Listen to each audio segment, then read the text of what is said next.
Assalamualaikum warahmatullahi wabarakatuh. Salam anak hebat. Selamat pagi semuanya. Kalian hari ini akan belajar bersama Ustadz Wul tentang tematik tema 1. Untuk itu kalian siapkan buku kalian, buku pena jilid 6A.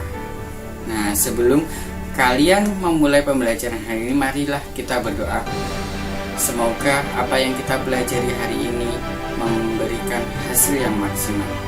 Berdoa mulai. Oke, terima kasih kalian sudah berdoa. Nah, sekarang kalian buka buku kalian pada halaman ketiga, yaitu subtema 1 tentang tumbuhan sahabatku. Ya, simak baik-baik. Setelah ini kalian akan mendapatkan materi dari Ustadz Wul. Jangan sampai terlewat. Hari ini kita akan belajar tentang tema 1, subtema 1, pembelajaran 1 dan 2. Pada pembelajaran kali ini kalian akan belajar 3 materi pokok, yaitu Bahasa Indonesia, IPA, dan IPS. Mari kita mulai pembelajaran hari ini. Pada bahasa Indonesia, materi yang harus kita pelajari yaitu tentang teks laporan hasil pengamatan. Teks laporan hasil pengamatan disusun setelah melakukan proses pengamatan. Nah, teks laporan hasil pengamatan berisi yang pertama informasi umum. Informasi umum dalam paragraf tersebut terdiri atas kata-kata umum. Ya, contoh kalau misalnya ada kata umum bidang pertanian, maka yang harus kita bahas dan kita ulas adalah tentang pertanian. Informasi umum itu masih harus butuh penjelasan.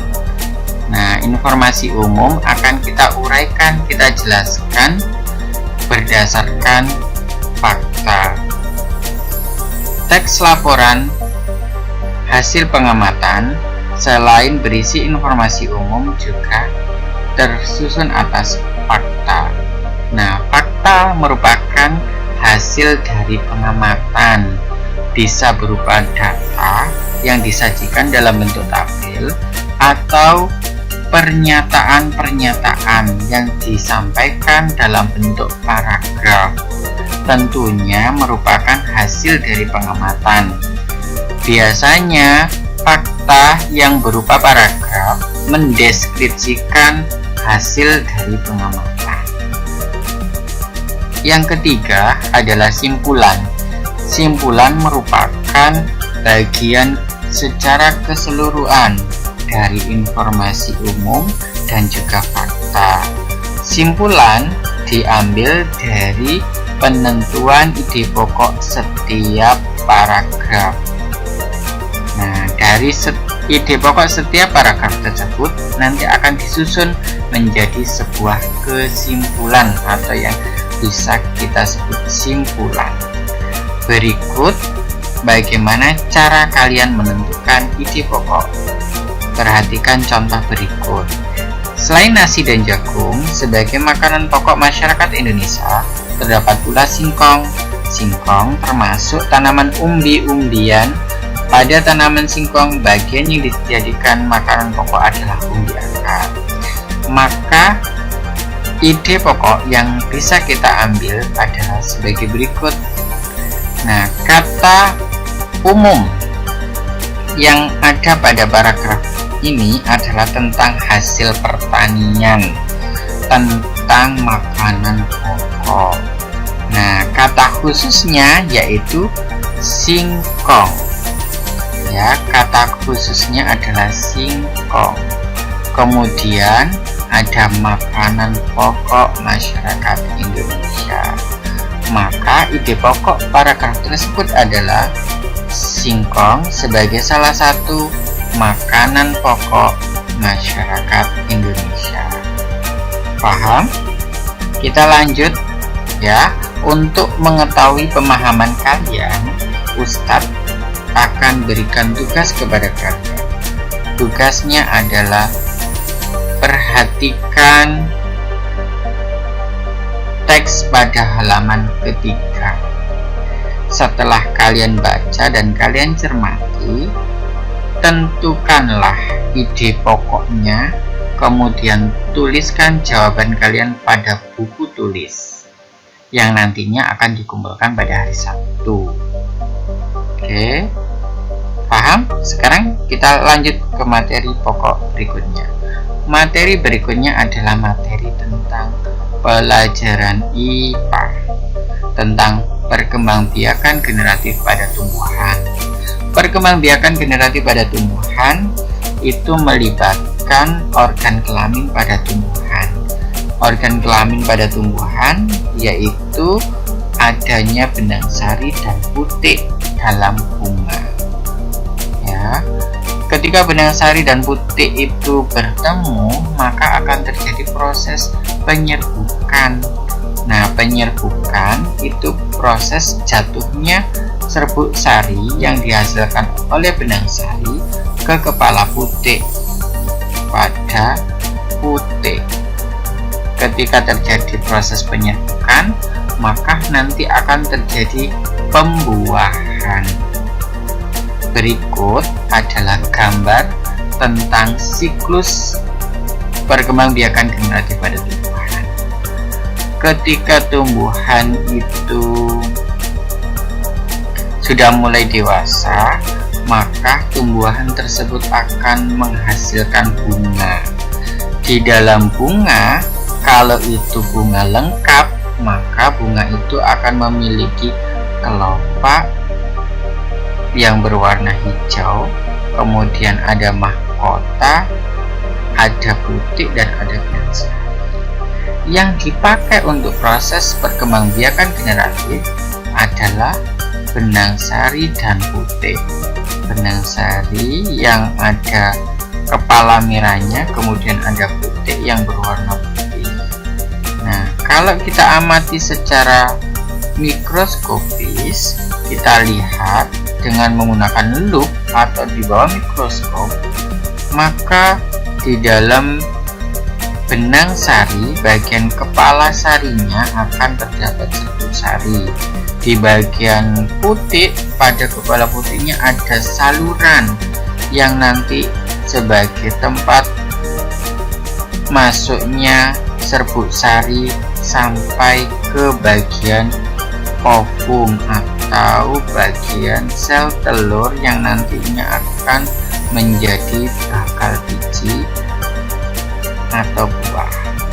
Nah, proses jatuhnya kepala sari ke kepala putik itulah yang disebut dengan penyerbukan.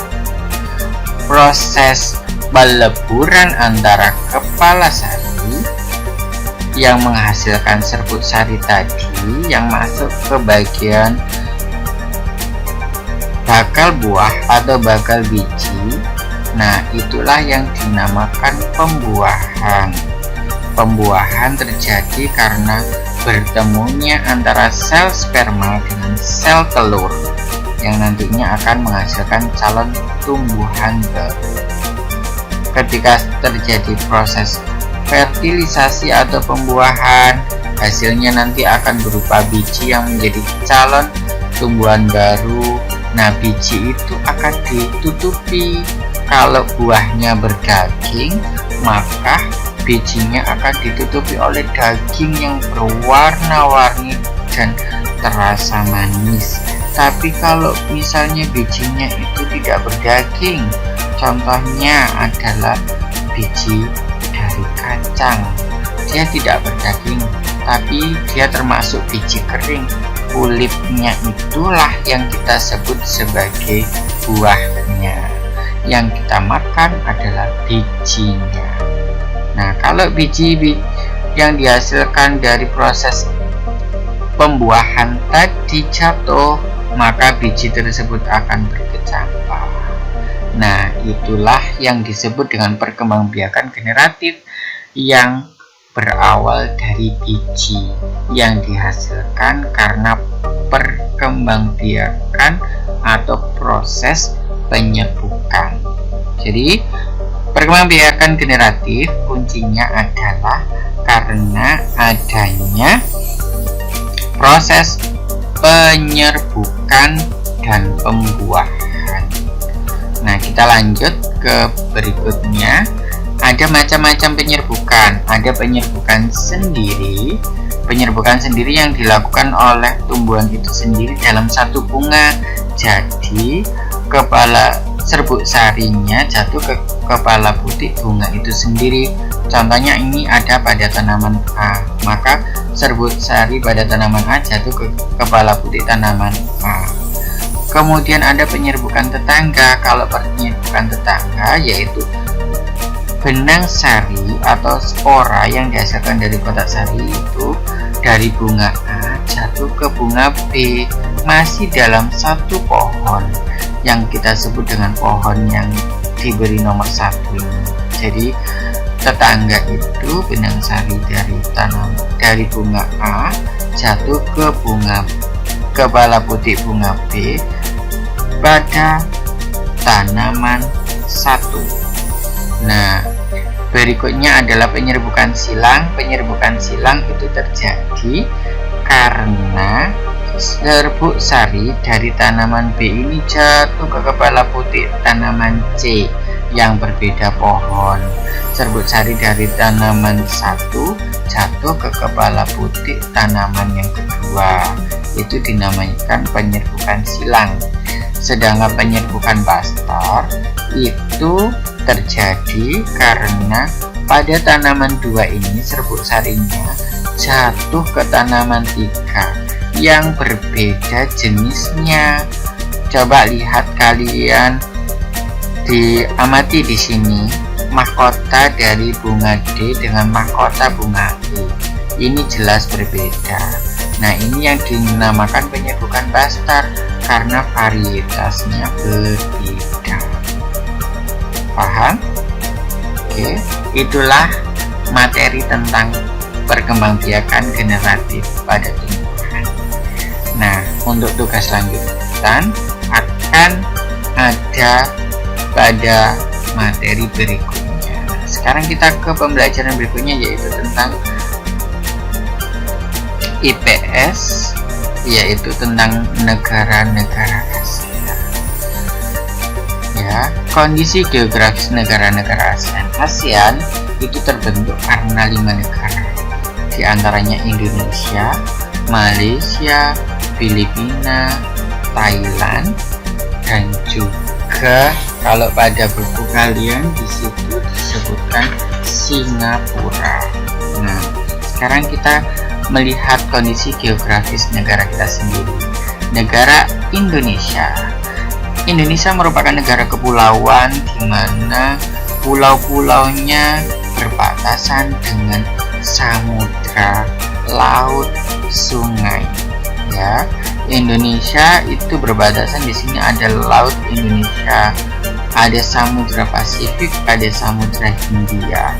Otomatis negara Indonesia sangat kaya dan subur.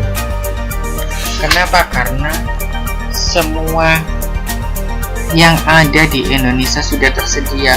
Kalau pengen ikan berarti kita tinggal mencari ikan. Kalau pengen hutan, hutannya pun sangat lebat.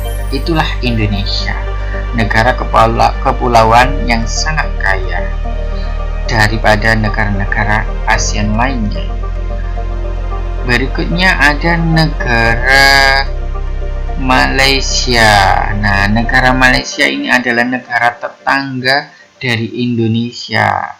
Negara Malaysia terpecah menjadi 2, yaitu di situ ada Malaysia dengan ibu kota Kuala Lumpur, dan juga di situ ada bagian yang terpisah yang berada di sebelah utaranya Pulau Kalimantan. Negara Malaysia ini dulunya adalah negara yang tidak kaya. Negara Malaysia merupakan negara yang agraris, sama dengan Indonesia yang kaya dengan pertaniannya. Ya, Di Malaysia hampir sama dengan Indonesia, penggunaan bahasa, kemudian adat istiadat dan budaya yang ada di Malaysia. Ya, Malaysia dengan Indonesia itu hanya berbatasan Selat Karimata. Nah, kemudian yang ada dekat dengan Kalimantan itu berbatasan, di situ ada Borneo. Nah, itulah negara Malaysia. Berikutnya yaitu negara Singapura.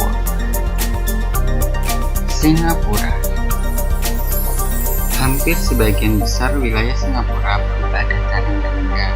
Sebelah barat merupakan daerah rawa dan perbukitan dengan puncak Bukit Timah berada di bagian tengah. Bukit-bukit rendah berada di bagian barat laut dan selatan. Nah, terdapat beberapa sungai kecil yang mengalir di Singapura, di antaranya Sungai Kranji dan Sungai Kamal. Penduduknya tadi saya sudah jelaskan bahwa Singapura adalah merupakan negara yang terdiri dari penduduknya. Di antaranya di situ ada Melayu, India, dan bangsa-bangsa Eropa. Oke, kita lanjut ke negara pendiri berikutnya. Kondisi geografis negara Thailand. Thailand di sini kalau kita amati ini seperti kakinya burung yang berwarna coklat muda. Ini adalah negara Thailand. Sangat dekat dengan negara Myanmar dan juga Laos di sini, Kamboja. Nah, perbatasannya ada Laos, ada Vietnam, ada Kamboja, dan ada Myanmar atau Burma. Di negara Thailand itu banyak pegunungan dan perbukitan yang berada di sebelah tenggara, dan di bagian selatan, ya, di bagian selatannya itu terdapat Semenanjung Malaka. Di sini bagian selatan, di bagian bawah itu ada Semenanjung Malaka. Di sebelah selatan pegunungan utara juga terdapat dataran rendah. Di sini ada sungai yang terkenal, yaitu Sungai Chao Phraya, terletak di bagian tengah Thailand. Sungainya itu berada di bagian tengah sini. Sungai yang terkenal, ya, ada sungai, kemudian ada daerah-daerah seperti waduk di sini. Sungai tersebut, ya, merupakan daerah yang sangat subur. Maka Thailand itu disebut juga sebagai lumbung padinya negara ASEAN, karena di sini menghasilkan banyak padi karena tanahnya subur.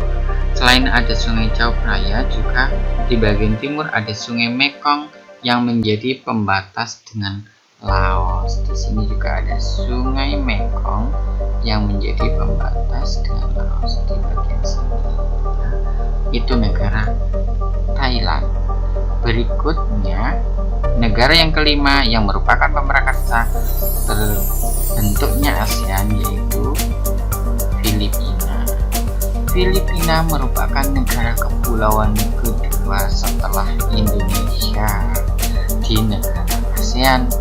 Kenapa kedua? Karena wilayahnya tidak begitu luas, tapi tersusun atas banyak pulau sama dengan Indonesia.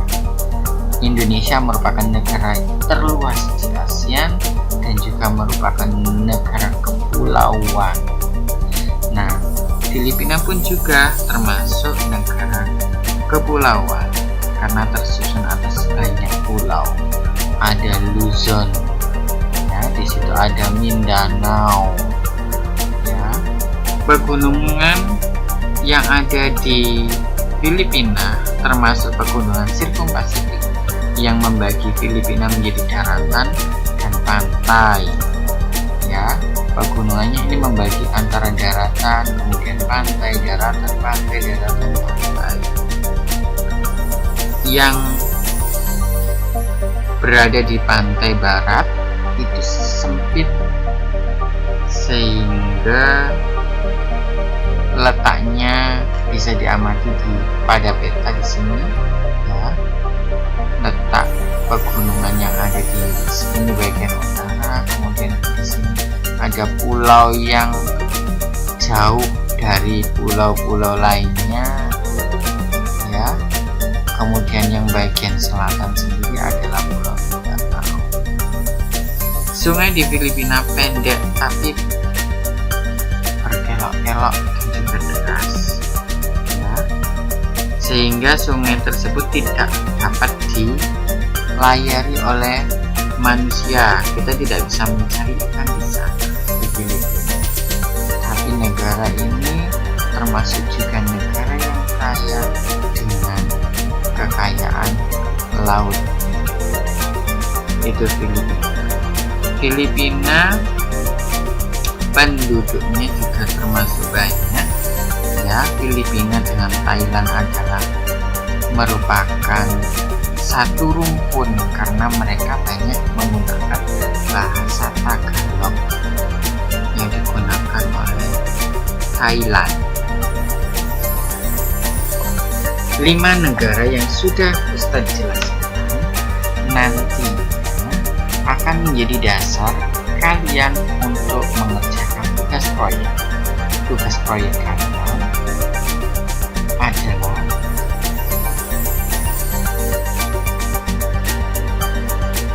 membuat clipping tentang kondisi geografis dari negara-negara yang belum Ustadz sebutkan.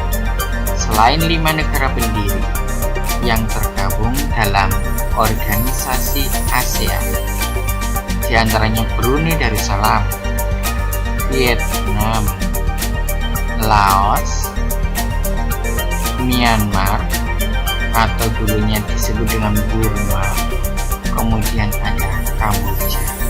Jadi kalian mencari clipping tentang kondisi geografis dari negara-negara tersebut. Yang namanya clipping berarti tidak hanya sekedar dicetak kemudian menjadi buku. Clipping itu adalah teknik mencari informasi dengan cara menggunting dan menempel. Kalian boleh mencari dari internet, kemudian kalian cetak. Setelah kalian cetak, kemudian kalian gunting, kalian tempel. Itu namanya clipping, itu boleh. Akan lebih bagus lagi apabila kalian mencari informasi bukan dari internet, melainkan dari surat kabar atau majalah atau koran yang kemudian kalian clipping, kalian gunting, kalian tempel pada satu lembar kertas. Nah, kertas yang kalian gunakan adalah kertas A4. Kalau sudah menemukan informasi yang berupa kondisi geografis dari negara-negara tersebut, silakan digunting, kemudian ditempel di kertas A4, jadikan satu buku yang akan dikumpulkan pada hari Sabtu mendatang.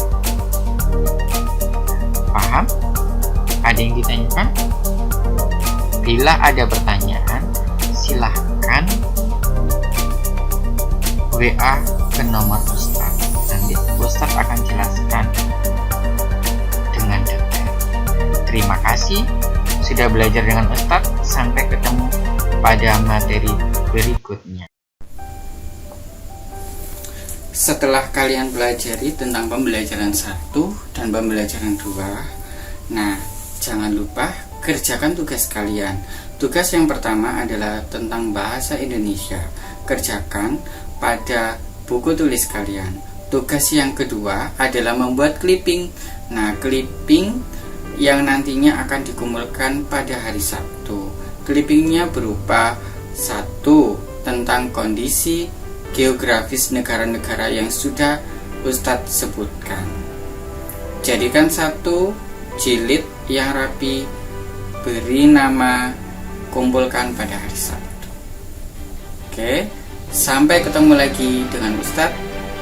Assalamualaikum warahmatullahi wabarakatuh.